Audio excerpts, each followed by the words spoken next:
somebody forgot to pay the heating bill outside, because this is not the warm subtropical weather I was expecting.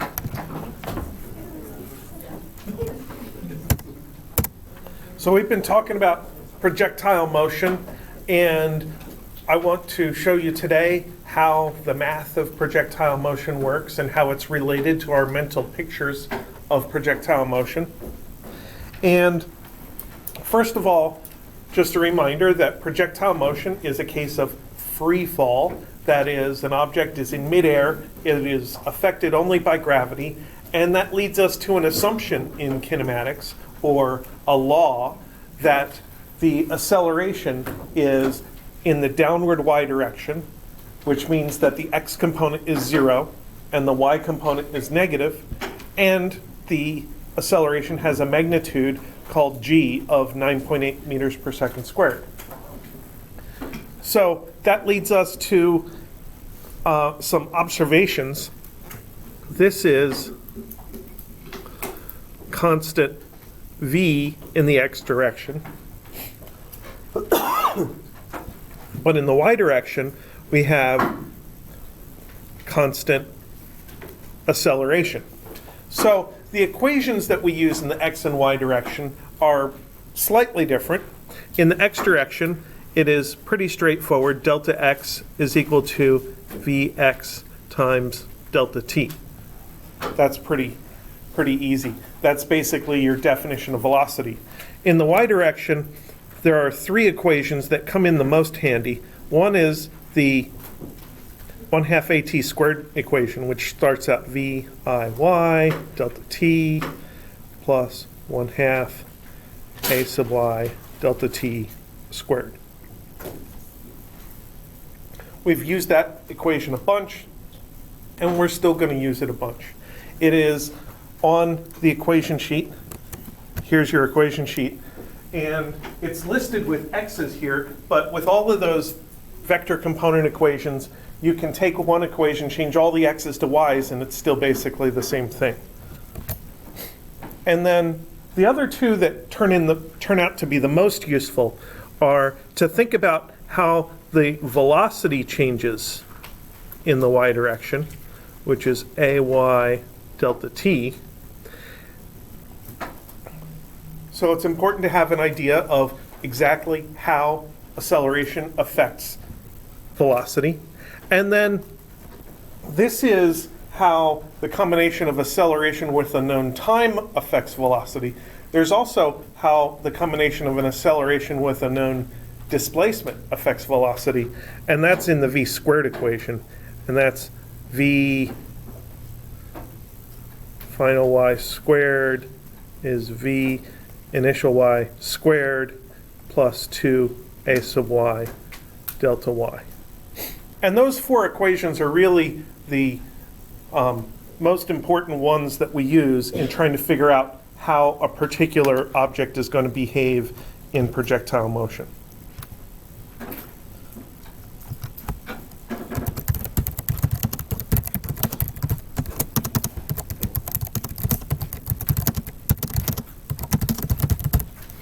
So we talked about the horizontal launch last Thursday, and how with a horizontal launch, you're basically starting your projectile off at the top of its trajectory, and it only can go down from there. But there are a lot of important special situations of projectile motion. For instance, in kicking a ball, it takes off from ground level and it lands at ground level. In throwing a ball from one person to another, it starts out at shoulder level and it gets caught at shoulder level.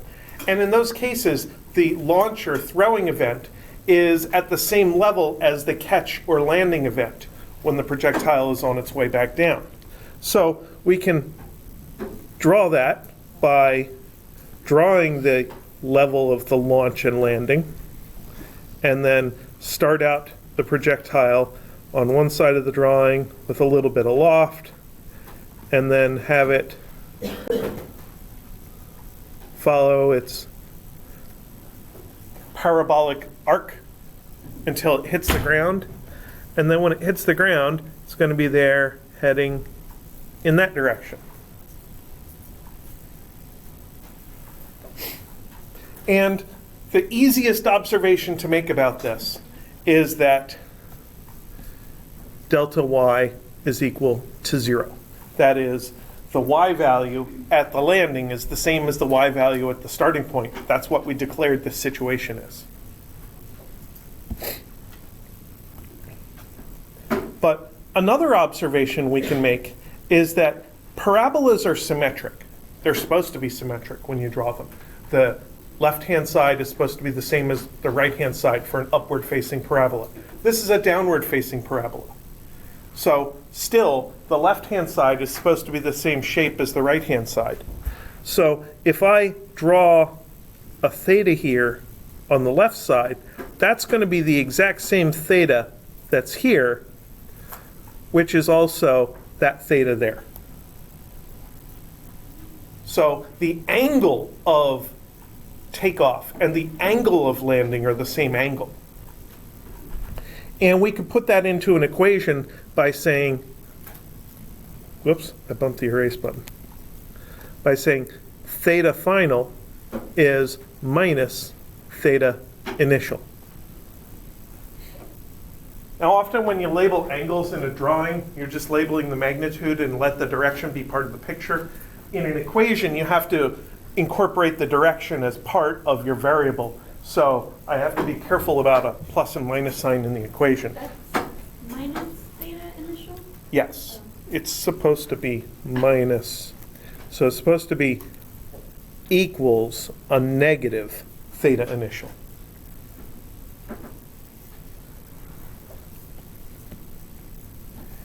If you keep at me about my handwriting, eventually my handwriting will start to get better. I'll train myself. But if you let me get terrible about my handwriting, it's only going to get worse. So maybe in this drawing it's like taking off at an angle of 40 degrees and it's landing at an angle of minus 40 degrees. And the minus is just because this is downwards from the horizontal. Now I wonder if we can't use the equations to prove that this is true, because I made a geometry argument, a picture argument about that. And the picture is pretty easy to believe, but it's nice to see things happen in equations also. That helps us understand the equations better. And if we take that v squared equation and incorporate the idea that delta y is equal to 0, that tells us that v final y squared is equal to v initial y squared, which is kind of an interesting observation. And then that is what tells us that v final y is equal to minus v initial y. And we can see the fact that v final y is opposite to v initial y. But is it exactly opposite to v initial y? That's what the equation is telling us. So we put the minus sign there, and the fact that the magnitudes are the same was part of the equation. And that's what tells us that this triangle here and this triangle there are really mirror images of each other. That the launch vector triangle and the landing vector triangle are the exact same shape. Same angle, same sides, same magnitudes, same x components, and opposite y components.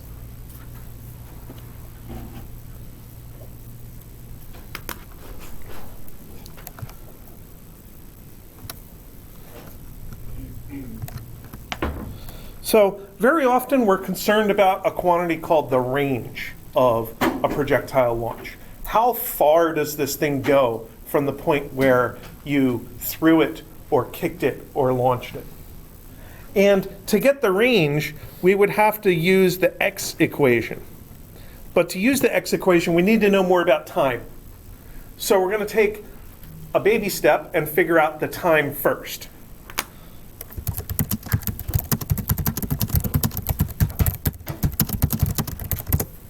How much time is this projectile in the air? And if we look at the equations on the y side, because we can't use the x side, we don't know it yet.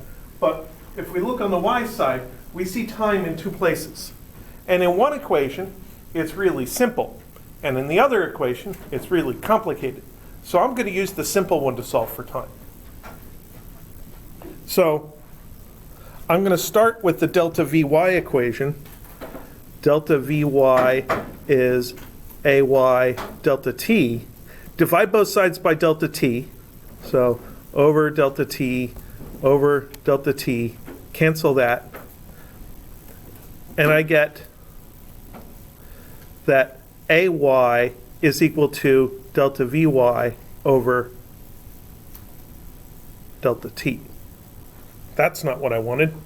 That's true, but not useful. Let's try it again. Delta Vy is Ay delta t. Divide both sides by Ay. That gives me delta t is delta Vy over Ay. So both of those lines of thinking were true. It's just that I was trying to solve for time, so I don't know why I did what I did. But I'm going to leave it there for all posterity.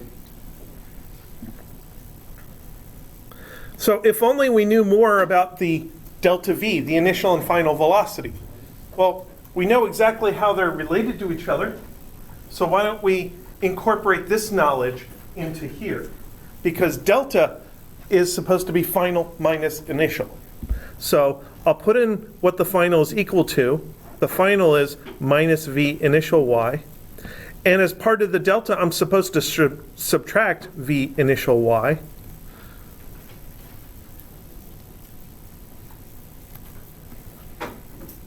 And as part of the formula, it's over, let's change this to minus g now. So that gives us an overall delta t is equal to 2 VIY over g. So I can clear the minuses by multiplying the top and bottom by -1. And this is a VIY and another VIY. So that's 2 VIY. Yeah? Could you explain how you got that, the two VIYs?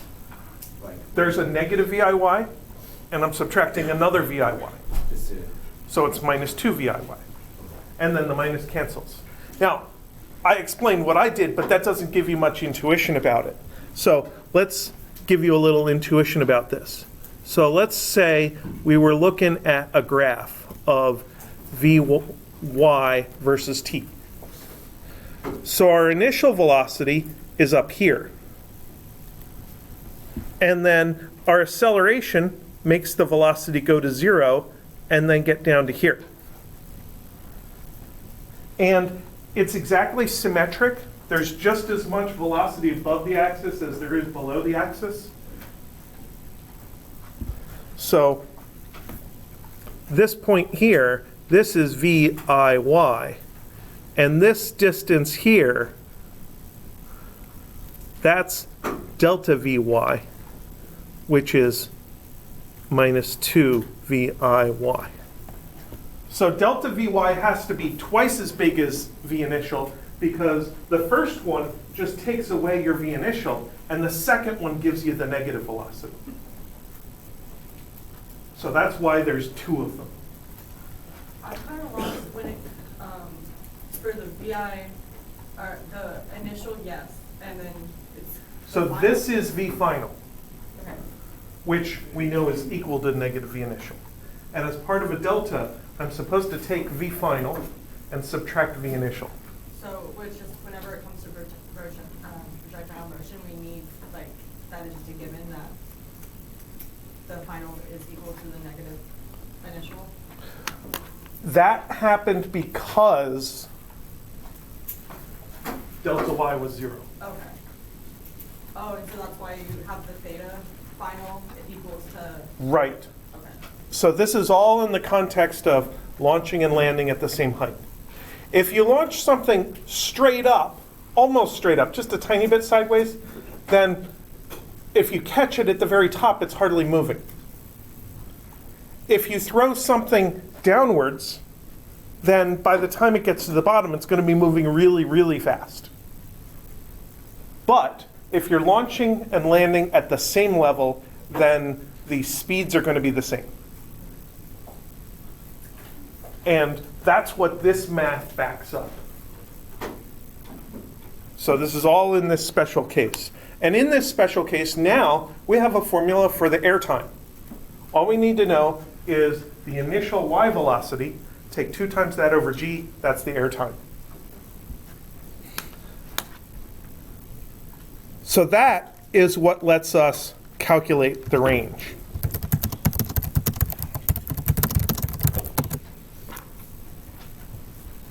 So that's delta x is equal to vx delta t. So we end up with 2 vx viy over g. And that's an okay formula. If you know your velocity components, then you multiply your velocity components, multiply by 2, divide by g, you're done. You know your range. Now, often,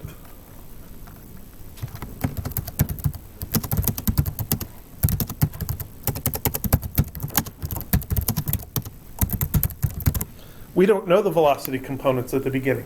Often, instead, we know the initial speed and direction. But we're becoming skilled with vectors and how to convert between magnitude and direction and components. That's what part of homework 2 is about. So we can just make this conversion and then see where that takes us. So let's do a little graph of Vx and Vy. So this is Vy versus Vx. And our initial velocity is like that. So that's V initial vector dash line, Viy, and V sub x. And here is theta initial. All 4 quantities labeled, and then a vector label and the arrow.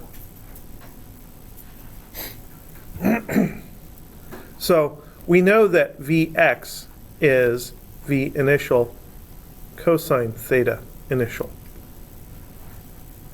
The Vx is adjacent to our theta, and the cosine is adjacent over hypotenuse. So to calculate the x component, we take our magnitude times the cosine of the angle, and we get our x component. And then for the y component, we take our magnitude and sine of the angle. So now we can plug those things into our delta x formula. So now delta x is equal to 2 times Vi cos theta I times Vi sine theta I all over g. But those are all multiplied, I'm sorry. Yep, they're all multiplied.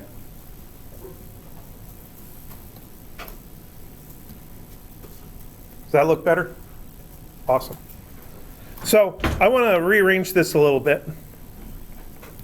This is Vi squared over g times 2 cosine theta sine theta. Now, for those of you who have taken a full trigonometry course, I'm going to say some words that may make you shudder a little bit. There are a lot of trig identities. Do you remember those words, that they exist? Okay, close enough. That thing in parentheses corresponds to a trig identity. And I don't expect you to remember all the trig identities.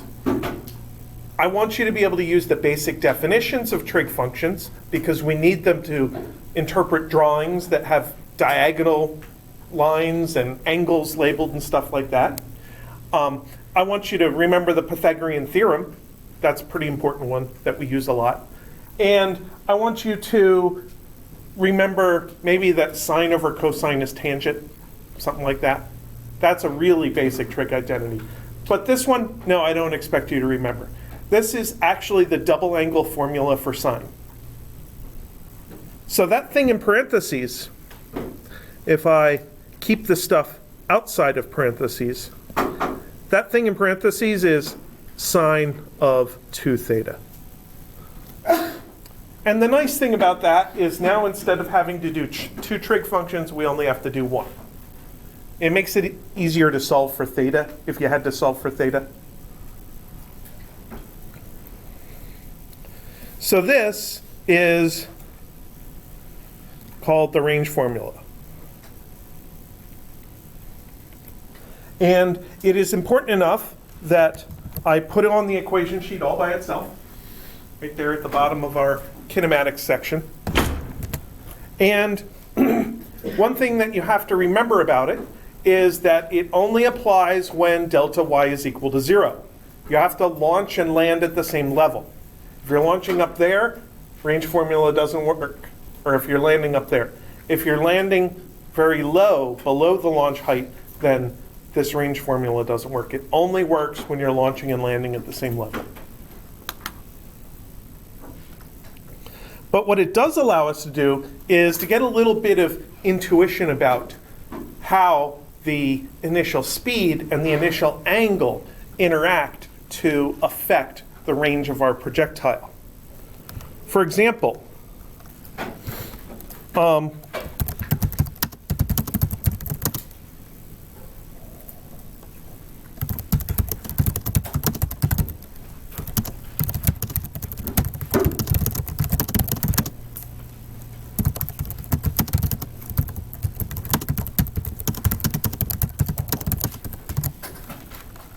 one common class of physics questions involves considering 2 situations where we have one initial situation with some initial results, and then we change something. And all other things being equal, or as much being equal as is possible, what happens to the result? So in this setup, we're assuming that we're comparing 2 projectile launches. We're going to assume they're on the same planet, so the same g value, and we'll assume that they're in the same angle. And the only thing that we're changing is the launch speed. So then how's that going to affect the range if I triple the launch speed? Does anybody have an answer for that right away? If you triple the speed, say? Yes. Triple VI, what happens to delta x? When you increase by a factor of 9? It'll increase by a factor of 9. Why? Because the 3 is outside the VI and you're squaring it. So the 3 is part of the VI and gets squared, yeah. Coefficient, Yeah, so that factor of 3 increase gets squared as part of the shift from the initial situation to the final situation. So that's something that you have to be able to see in the equation in order to be able to make a quick interpretation. Yes, we could do a whole bunch of algebra to get the same thing, but it's much better to see that this delta x is proportional to VI squared. All the other stuff that's getting multiplied and divided isn't changing. Those are just numbers that aren't changing.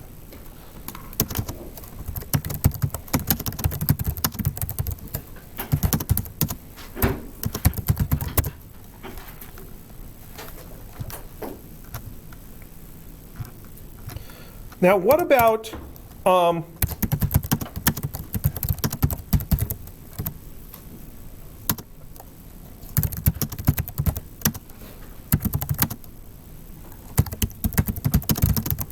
this question? How do I maximize the range of my projectile launch? So I get to adjust the angle. Now, let's imagine a couple of different situations so that we can get a ballpark estimate. Imagine that you set the angle to 90 degrees. What's the range of the projectile going to be? 0, because it's just going to land right on top of your launcher. And then if you set your projectile launcher to 0 degrees, then your range is also going to be 0. You have to remember that the launcher is already on the ground. And as soon as the projectile comes out of the launcher, it's already going to be on the ground. Doesn't get to go anywhere. So there are 2 brackets to our maximum. It's somewhere between 0, which gets no range, and 90 degrees, which gets no range. Anybody have a guess? 45. Now, can I prove it?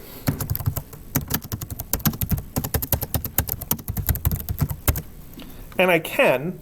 The only part of this situation that's varying is the sine of 2 theta. So let's graph that. So there's theta, and here is sine of 2 theta. So this is like a graph of an f of x, except it's a sine of 2 theta versus theta. Now, like I said, this is 0 at 0, and it's 0 at 90 degrees.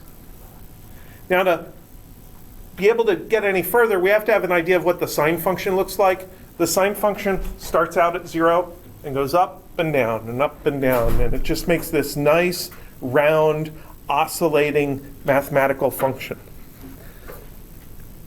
So it goes up and it comes back down again. A lot more symmetric than that. There, that's much better. It almost looks like a parabola, but it's not. Because if you keep going, a parabola would keep going straight down, and it would actually curl down a little sooner. The sine function is going to curl back up again, so it can oscillate. But this middle point is the 45 degrees. And then the value at the top here is the sine of 90 degrees, which equals 1. That's the maximum value of the sine function. Remember, we're not taking the sine of theta, we're taking the sine of 2 theta. So we have to double the angle first before we take the sine of it. So that is the maximum value. So our maximum delta x then is just vi squared over g.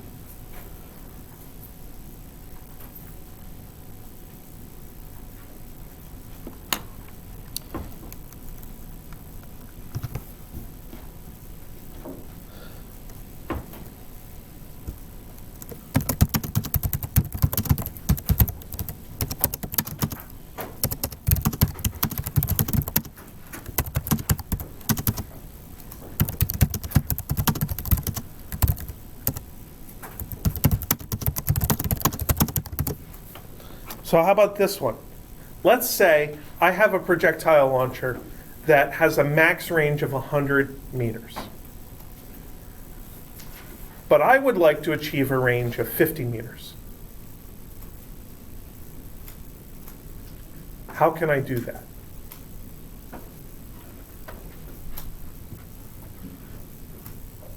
So let's set this up. Delta x is vi squared over g sine of 2 theta. That's the range formula. Where do I put the 50?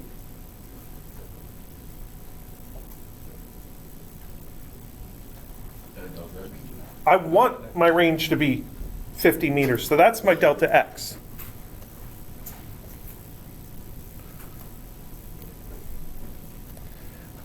What do I do with the 100 meters?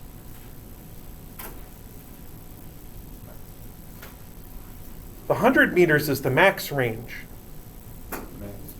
And the max range is actually vi squared over g, isn't it? So I'm just going to put in here the max times sine of 2 theta. which is, I think, what you were going to say. So now, I'm on my path to being able to solve for theta. I divide both sides by 100 meters, and I get 0.5 equals the sine of 2 theta. So I can actually find that point on my graph up here. That's here, 0.5. And if I draw a line across the graph at that point, you see that it actually hits 2 angles. There's 2 answers. There's a shallow answer close to 0 and a steep answer close to 90 degrees. Now our calculator will let us solve this. I want to take this stuff and make it blue. Okay, good. I'll go to blue. Okay, so if I take the inverse sine of 0.5, that's going to be 2 theta. That's the next step of the equation. So if you have gotten yourself to the point where you have sine of something equals a number, you take the inverse sine of both sides. And then I get my, whatever was in the sine function is equal to the inverse sine of 0.5. And the inverse sine of 0.5 is a number. Is it 30?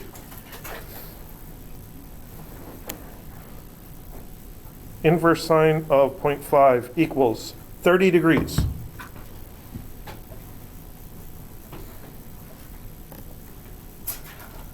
So that's supposed to be 30 degrees.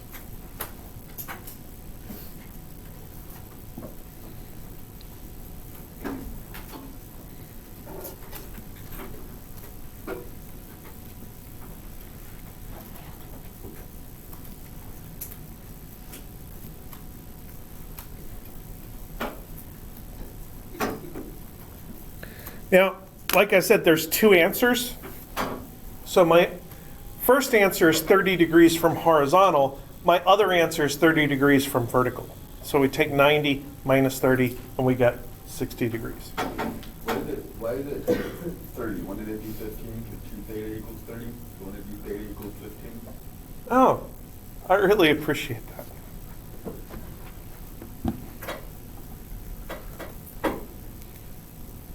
I wonder if I can edit this out of the video.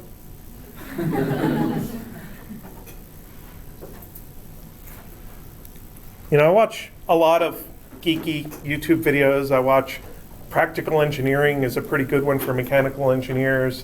Smarter Every Day is more fun and also about engineering. And every time they do it, everything looks perfect. And I'm pretty sure it's because they edit out all the mistakes. So anyway, theta equals 15 degrees, which almost matches my drawing a lot better, because I should fix it there too. Yeah, that looks like it's a third of the way over to 45. Much better.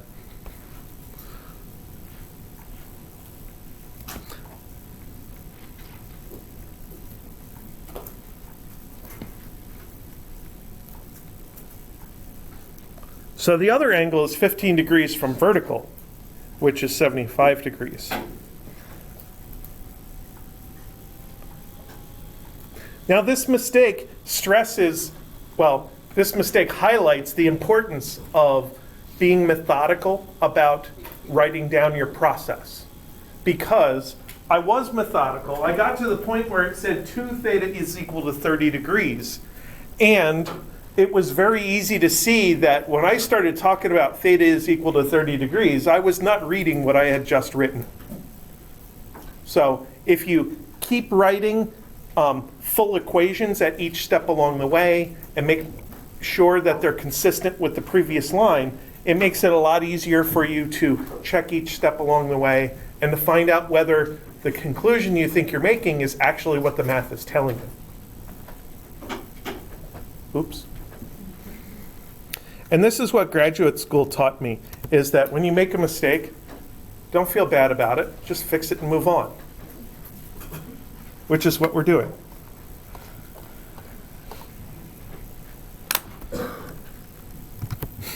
Now, I wanted to think about just a tiny bit of intuition about why 45 degrees gets us the best range.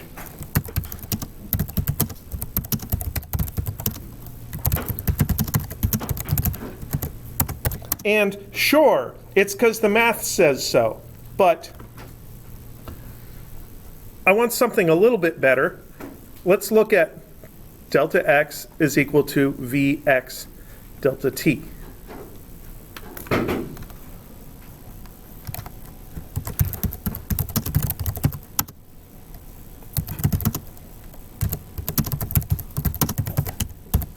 If we look at steeper angles, as we go steeper and steeper and steeper, our velocity vector doesn't have as much width. It doesn't have as much x component. So that part of our product goes down eventually to 0. And then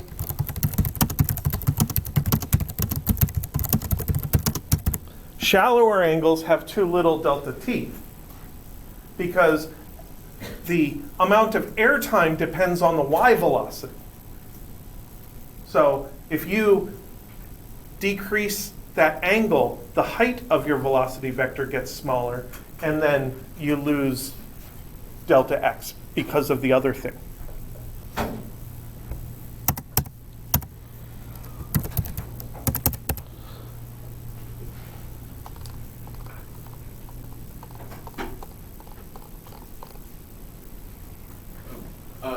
What's up? That height relating to delta t, is that also part of that graph that you drew earlier?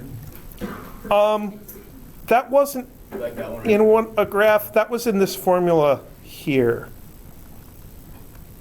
That the delta t is related to the y component of velocity. So as you tilt that velocity up, you end up getting more airtime, partly because the projectile goes higher in the air. So this math tells us exactly how much extra.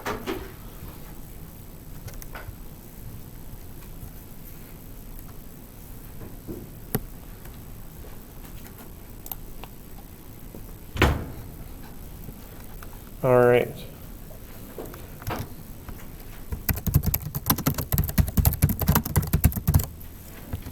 Now, generally in projectile motion, you're not going to have a delta y is equal to 0. There are lots of projectile motion situations. And we're still going to have to use our basic equations. So the x displacement is proportional to Vx. The y displacement is VIY delta t minus 1/2 gt squared. It's a plus if you call it a sub y, but if you plug in the minus g, then it's minus with a g. Sometimes I just write it that way when I'm doing projectile motion to do one step ahead of time. Delta Vy is minus g delta t, and V final y squared is V initial y squared minus 2g delta y. So in all of those, I've plugged in the acceleration is minus g.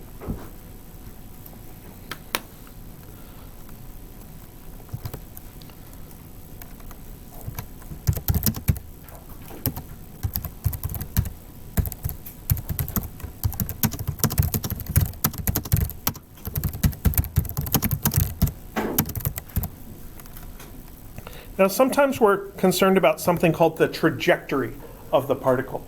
I don't know how many of you have played Angry Birds, but but in that series of games, while one of these birds is flying through the air, it leaves dots in the air so that you can envision where it was.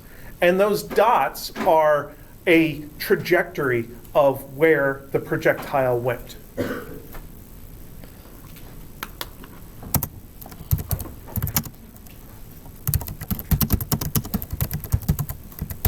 And the shape of this trajectory is a parabola. And I can show that what we're looking for is delta y is equal to VIY times something, give it a little space there, minus 1/2 g times something squared. And in order to show the path of like y versus x, I don't want to plug time in there. I want to plug something that's equal to time. So I can take this and get delta t is equal to delta x over vx. So this is delta x over vx, and this is delta x over vx.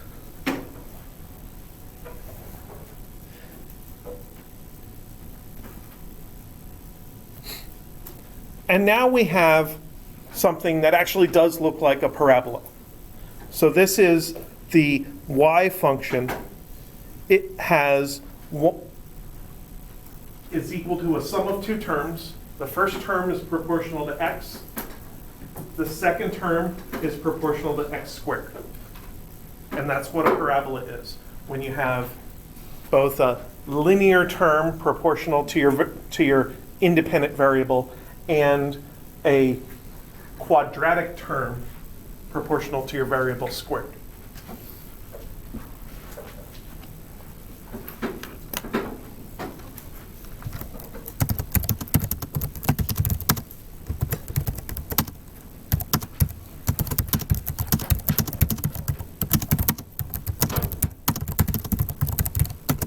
Now, if we go back a step and leave the 1/2 gt squared term how it was, so I get delta y is, I'm going to reshape this term, VIY over Vx delta x minus 1/2 gt squared. So I basically unsubstituted here to leave this as 1/2 gt squared. And I just kind of divided this Vx under there instead of under there.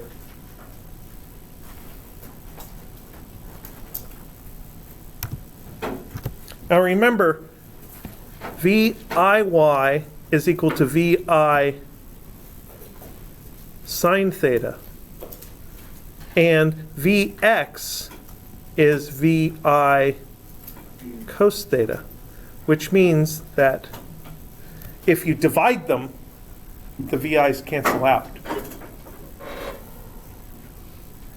And it's equal to tan theta, because sine over cosine is tangent.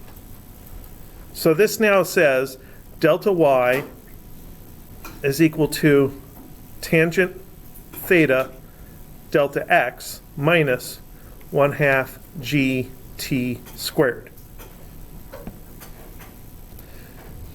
So the first part looks like it belongs to a triangle, because that's what you do with tangent. You multiply the adjacent times the tangent to get the opposite. So if I draw this out,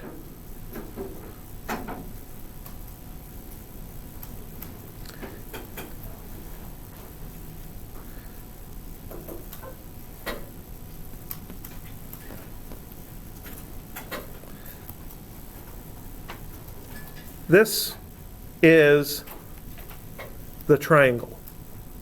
There's the tangent theta times delta x. So here's your theta. Here's your delta x along the bottom.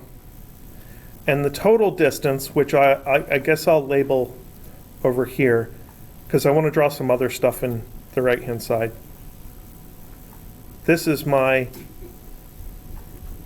tangent theta delta x.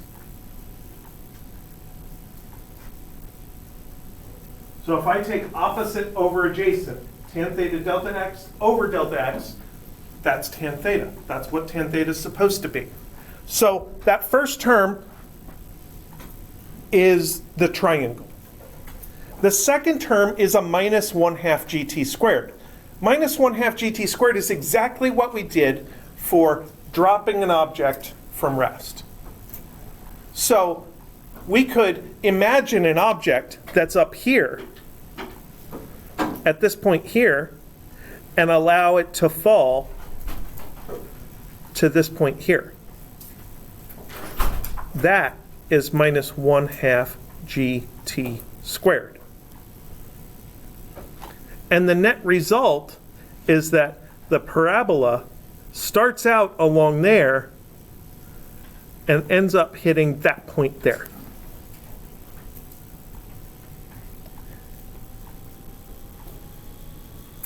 So it starts immediately to fade away from the blue line, and at any point along the way, it has fallen 1/2 gt squared from the straight blue line. So that gave some demented physicist an idea. That blue line could represent the line of aiming of some kind of gun. And this falling could be a target that the hunter was initially targeting. And if the gun is fired and the target begins to fall at the exact same time, then the projectile will bend and the target will fall together and hit at the same point in the air at the same time. And the traditional target is a monkey that was in a tree. I'm not exactly sure why they picked that, but it's been in many physics books over I don't know how many years. And here is a demo of it performed in a classroom at MIT. So there's the gun, and there's the stand that can hold the projectile.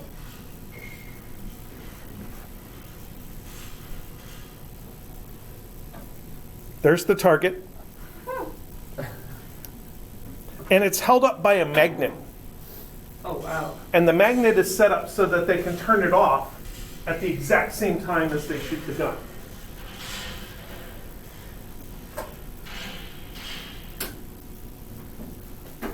Now you can actually see it.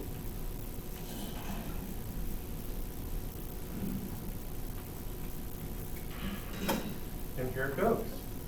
Oh, now he's loading the projectile launcher.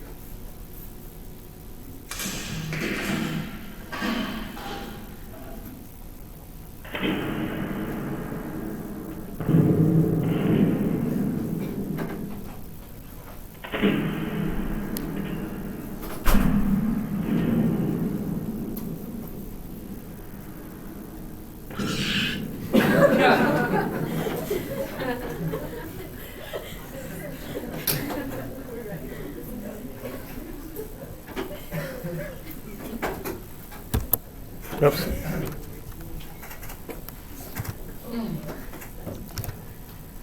So that was the monkey and the gun demo, which is a much more animated version of this equation and drawing than I can do. I want to have a copy of this demo. I don't think my target will be a stuffed monkey. That just seems wrong somehow. I wonder what I should use as my target. Do we have some sports rival that we could use? Javelina, maybe. A javelina? Yeah. Okay. Net I could probably find a Beanie Baby javelina or something similar. Probably at their campus store. I'd have to give them money to get it. That's great.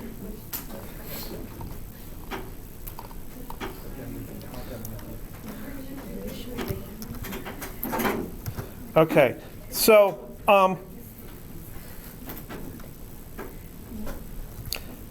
do we do an actual calculation of range or of height for one of these situations? Usually you either know the horizontal distance or you know the vertical distance. And if you know the horizontal distance, it's usually pretty easy because you plug that into your x equation. Usually you know your initial velocity, so you solve for time, plug it into the y equation, you get your height. Then you can determine in the football question whether the football clears the crossbar or whether it falls short of the crossbar. So that's pretty straightforward. There's another question where you're more concerned with the range. So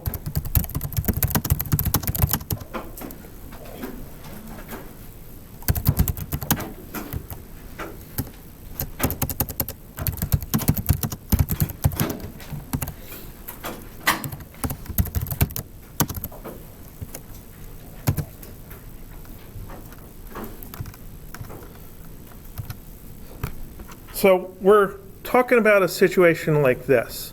We'll start out up here at a height of 3 meters. And we'll launch upward with 5 meters per second at an angle of 60 degrees. And then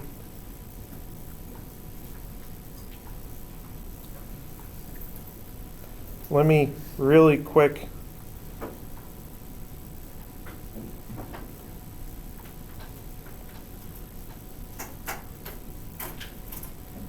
see how much wiggle room I have here.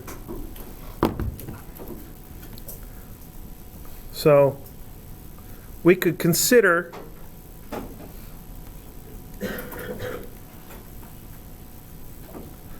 this height here. That's a terrible line. So the projectile is going to go up like that and come back down and splat against the ground. So at this point at the bottom, we have a delta y is equal to minus 3 meters because it started from a height of 3 meters and now it's at 0. There's a couple of other interesting points in here.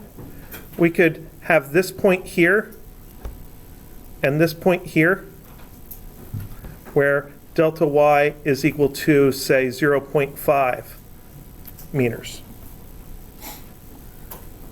Now, what's the difference between the two blue points? This is the easy question.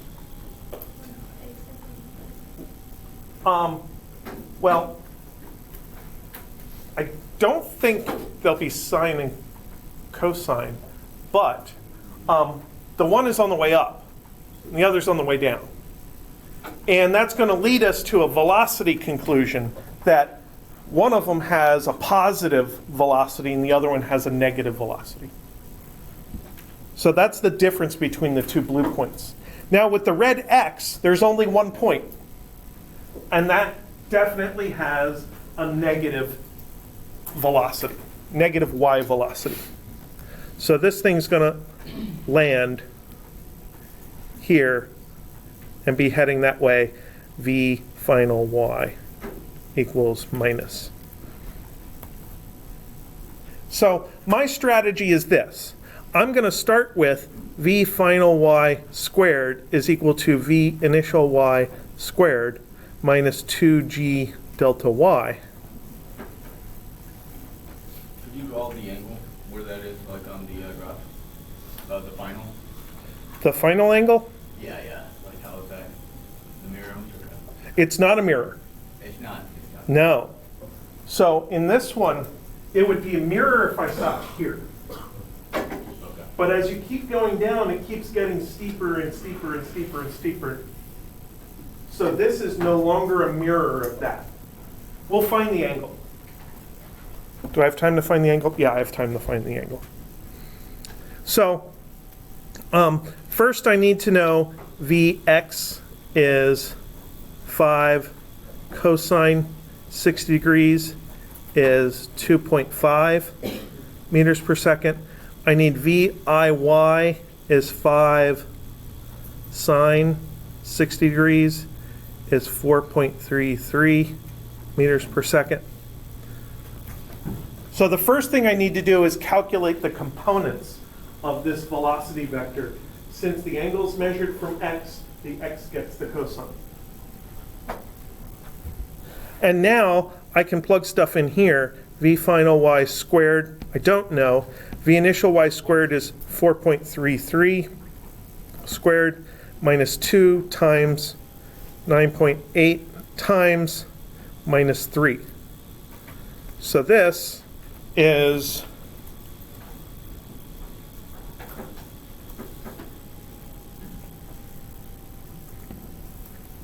18.75 minus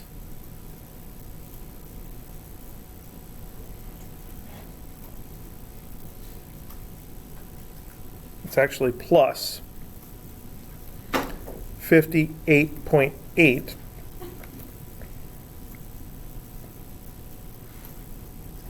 which is 77.55.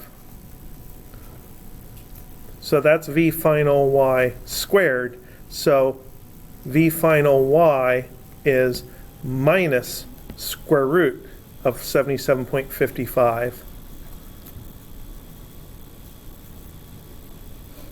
which is 8.806, minus 8.806 meters per second. So I like using the v squared equation in this type of a situation. Like I've said for the case of free fall, because it gives me a clear path to an answer using all regular algebra without using the quadratic formula. So I knew everything about the initial conditions. I knew one thing about the process. I knew the process involved going down 3 meters from the start. So I plugged that in. I plugged in my initial conditions, and I found v squared, take the square root, and I know when I hit, the velocity is negative, because that's the lawn dart sticking out of the front of the projectile that skewers itself into the ground. So now, my angle of impact is theta final is the inverse tangent of negative 8.806 over 4.33 inverse tangent of negative 8.806 over 4.33 is negative 63.8 degrees. So we see it's not symmetric. It is steeper than the launch was.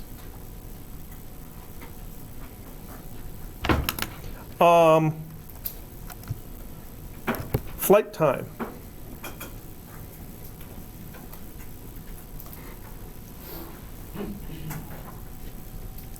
Flight time comes from delta Vy is Ay delta T.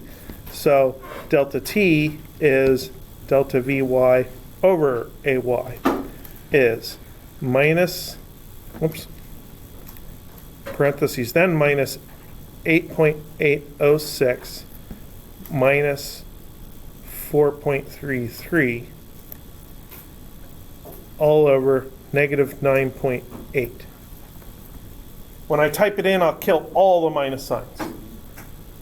So final velocity we just found minus initial velocity we initially calculated. So then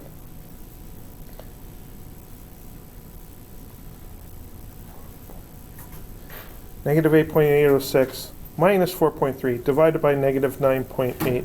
I didn't kill the minus signs, but that's okay. 1.34 seconds.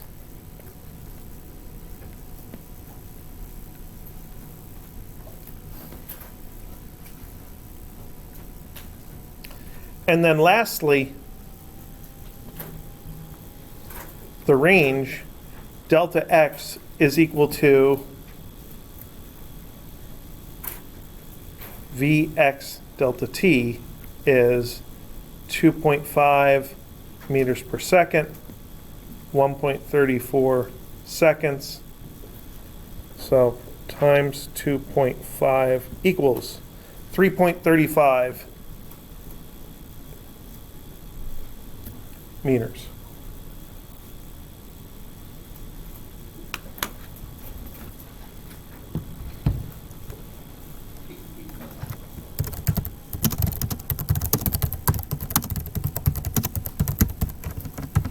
Note, that thing we called the range formula doesn't work.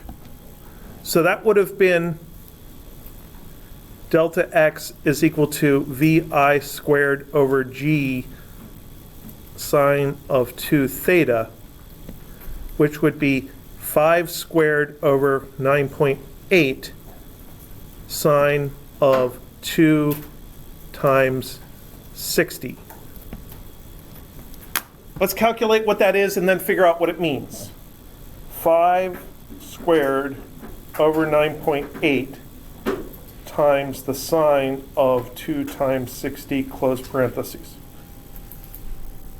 2.21.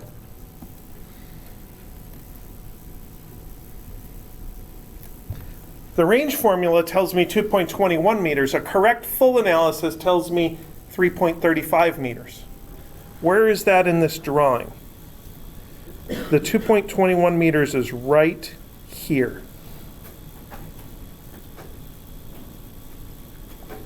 Notice that that is right there. The range formula tells you how far across you get at the point where you're at the initial height. But by the time you get to the ground, you've gone some extra distance.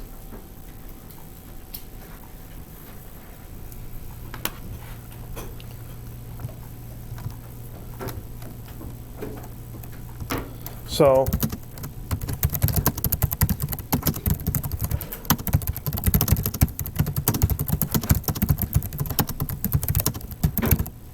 I guess one explanation is that it doesn't include all of that flight in the bottom half of the parabola below the initial launch point.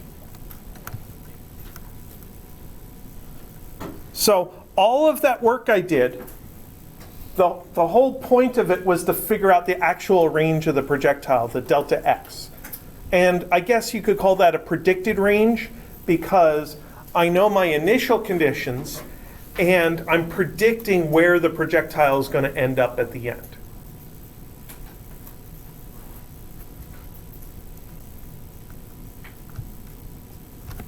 Now in lab,